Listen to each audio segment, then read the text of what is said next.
So I bet none of you have seen this coming. This is an Aries Amoeba, or as I like to call it, and as it should be known, a Honey Badger. So this is based off the AAC Honey Badger. Aries decided to make one, and at first I didn't really like it. I just got it to flip, but the gun is growing on me. I've always wanted an M4 with a kind of like an M-lock, kind of like just tubular handguard kind of thing going on. But this is a really nice AEG, probably one of the most innovative in the gearbox and the trigger system that I've seen. It's really different, really electronic, and Aries has really gone on their way to try to make a really smart gearbox in a sort.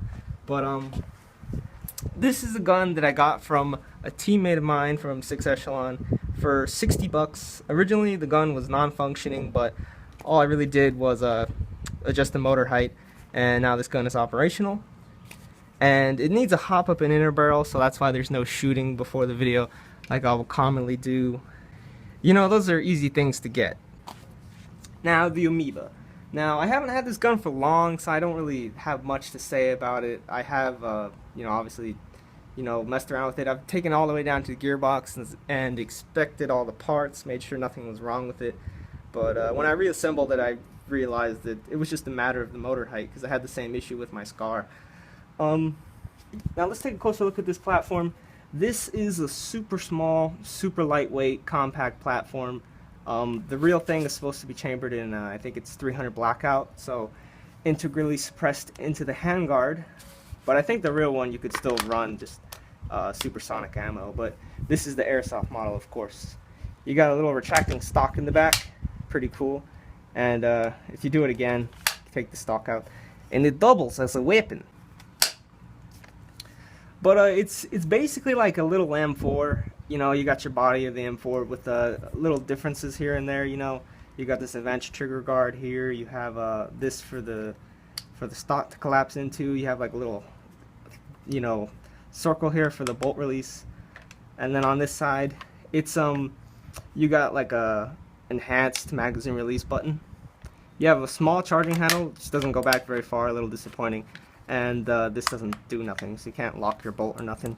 But you have a smart charging handle to open up your bolt, but you got a dust cover, basic M4 stuff. But where this gun really shines is all in the front of the gun. The rail kit with the integrated suppressor just looks awesome. Like, that just looks really, really cool to me. And you have like these threaded holes for the rails. I thought these were M-lock. I still think they are M-lock rail things, but I'm not entirely sure. Mostly, I think this gun comes with a lower rail that just screws in, and you get these things that are just screwed in. You see they have the Aries logo on them and stuff, and I'm pretty sure that's just so you can hold it like some kind of Chris Costa thing, all stretched out and stuff. And it works pretty well on this gun. But you see the front is just the orange tip. I plan on masking this off and then painting this black, because I don't have any orange tips. I just don't like them at all. But if I were to tell you my opinion about this gun, I really wish the body of the gun was full metal. It's actually a quite flexible polymer. How I would best describe the body of the weapon itself, it's a lot like a G&G combat machine, and the combat machine, of course, is a lot cheaper than this. This gun is supposed to be like 300 bucks. I mean, I entirely do not agree with that price tag. I mean, it doesn't even have the real Honey Badger name. It doesn't have the trademarks. It's all, it's all Aries. It's all Aries stuff. But for a plastic body gun, I mean, I guess it's just the hype. It's a hype train gun, but they did put a lot of good stuff into the gearbox. Like, it's full metal gears, full metal piston on the teeth. The electronic trigger control unit. I mean, it's all good stuff inside the gearbox. The way the gun shoots is actually pretty impressive. I mean, it's really nice. But 300 bucks is a big stretch for me. That's why I just picked it up for 60. But I'm just here to show it off. Like, here we got the Amoeba trademark, the real caliber marking, and I guess a made up serial number. The fake bolt release, which does, like, you kind of move it on the side, it'll stick out just a little bit. You can press it and have fun. You got your selector switch, safe, semi-auto, and full auto. And since it's got the Aries like micro switch or FCC, I think it's no longer a micro switch. It's like a little computer or something now, and you can hear like a little click. So really short trigger pull, really light trigger pull too. It's just a little switch inside. No trigger contacts, which is a good thing. I don't like trigger contacts. They build up carbon and break way too easy. This assembly on this gun is actually really easy as well.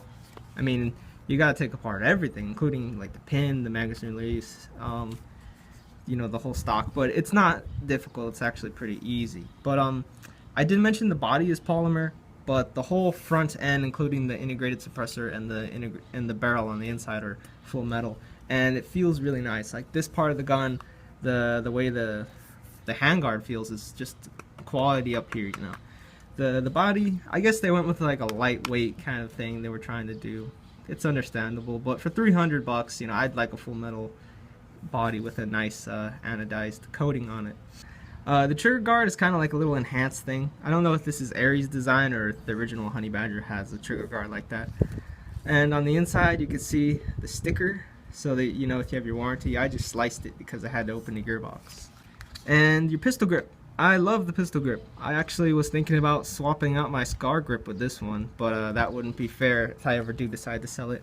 But it's a really nice pistol grip. You got like some really rough texturing right here. It feels really comfortable. There's no stupid little triangle right here like a regular M4 grip. I hate the standard M4 grip. It's terrible. I hate it. It kind of reminds me of like Magpul or something, the base of it too. You see Amoeba and then some numbering. But little note, if your gun like starts whining really loud and nothing happens, just tighten this screw up, and you might have just been it might just be a motor adjustment hanger. So we took a look at the stock, and you got your basics. It's just a little serrated pad of plastic, and then these are metal, of course. I figured out this little button here is so that the stock itself will pop out once this has been pushed. But this is the battery compartment, and I will note that the whole stock, there's not a lot of place to like rest your cheek. Like, I guess if you really scrunched up to the weapon, you can rest your cheek here, but otherwise you're gonna be around here. Like, your cheek will be on this piece of metal and that part of the plastic, so that's about where your head lands. And I feel that the weapon is too short to do the whole Costa thing, the M-lock, or I don't know what this is called, the C-clamp grip or whatever.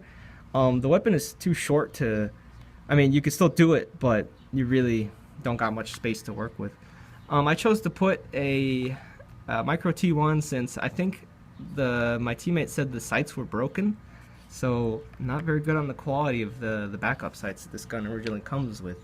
You got a small sling right here. I plan to use it since it's lightweight. I'm pretty sure sling mounts will work just fine. I don't run slings because usually the guns are just too heavy, and I never, never not have my gun in my hands because we're doing like skirmish. We're not doing all day events. It's just a quick skirmish. So, but since it's so light, I will be running a sling for once when this gun does get a gameplay. But this is the battery compartment. You saw how I took it out. Standard Tamiya connector, and the wiring, I don't know if you could see it, it's like silver. The wiring on this gun is superb. You're not going to have any crimping going on, any ripped wires like VFC or Echo 1. You're not going to have none of that.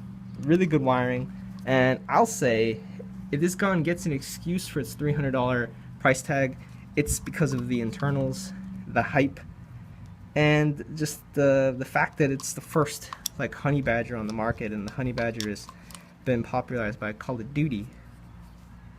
So here are Semi. Really snappy, kind of loud too.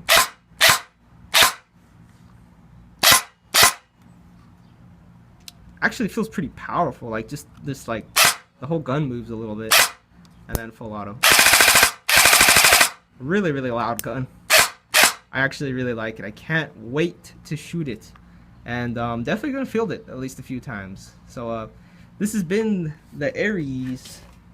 I should probably put the mag in there.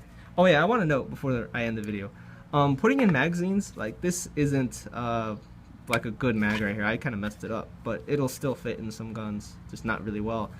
but it looks good in this gun. Putting it in, like, you'll put it in there and you really gotta force the mag in.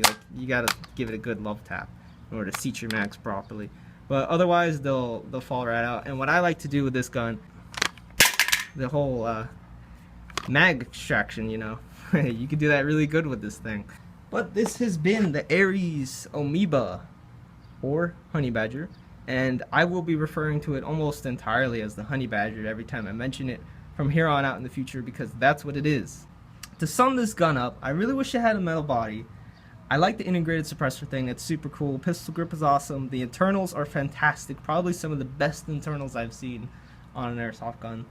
To be honest, I kind of wish it had like an M4 stock, but the retractable stock is good. It keeps the size overall really small, and it looks good with like a micro T1. It's probably the best sight for this gun, and I do want to use it in an airsoft game. I cannot wait. I'm pretty sure this thing is gonna be a beast, so stay tuned.